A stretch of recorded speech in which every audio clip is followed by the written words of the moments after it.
Okay, this is a 1997 Mercedes C230 4-cylinder, and what we are going to try and do is remove the gauge cluster, because I just had it out a few minutes ago to replace.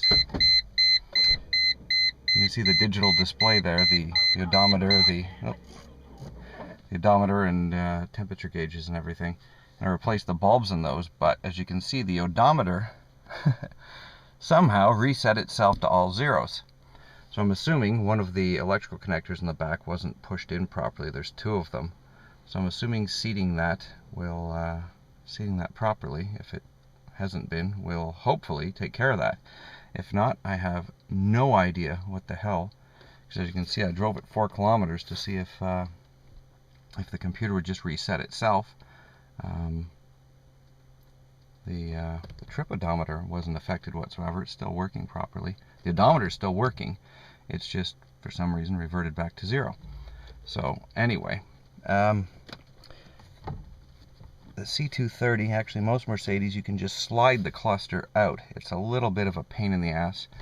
Some people say you have to remove the steering wheel. You don't. Put a bend in a coat hanger. I've got a coat hanger here, and there's just an L-shaped bend in the end, so I've turned it sideways and slid it under, and then rotated it so that the bend is pointing up. And we're going to pull on that and see if we can't get the cluster. There we go. As you can see, it's, oh, yeah, yank real hard. Brilliant. Yeah, maybe something a little stronger than a coat hanger. But let's see if we can weasel this out of here. I'm going to try and put this camera down.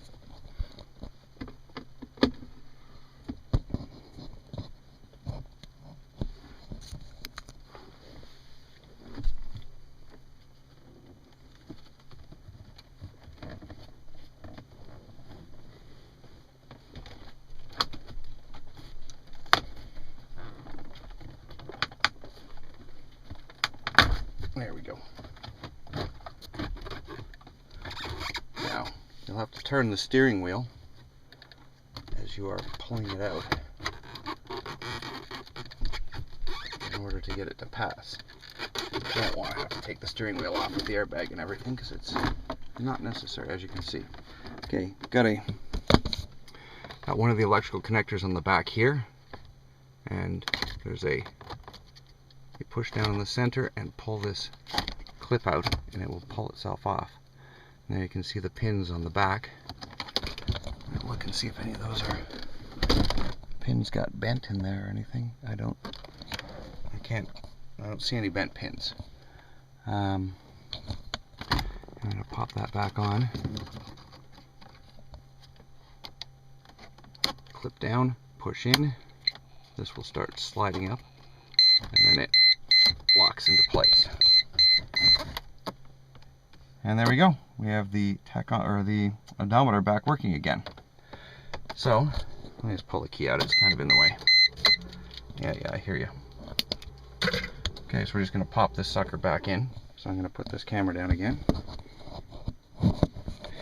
And as it came out, it just presses back in gently.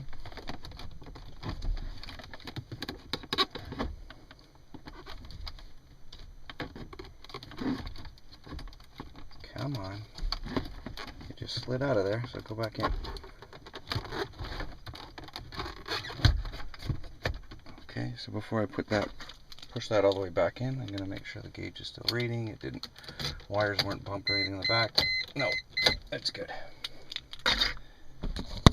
Okay, so there you have it, and we'll just push this sucker straight back in. It sounds like hell going in and coming out, but it's just the metal spring clips in the back. And there you have it. It is back in. Use the same procedure to pull it out and replace the bulbs if you have bulbs that are out in the back. Pretty simple. Should take you about 5 minutes. Don't put a screwdriver along here and pry up. You will crack the plastic. You'll make dents in the hard vinyl covering the dashboard. It's fairly hard with like a foam underneath, and if you pry on that, it will make a dent. See, there's a little dent tiny dent here. I tried it at first just to see if it would dent, and I said, no way, it's gonna dent. So anyway, fairly simple. Take you about 2 minutes if you need to change your bulbs or anything and remove the cluster. You don't have to take off the steering wheel. A lot of people will tell you do. They're worried about scratching the plastic on the front. If you're that worried about it, as you pull it out, cover it in masking tape, cover it in a towel, whatever. But you can slide it out. It's just a matter of turning the wheel as you're pulling it out. And that's all she wrote.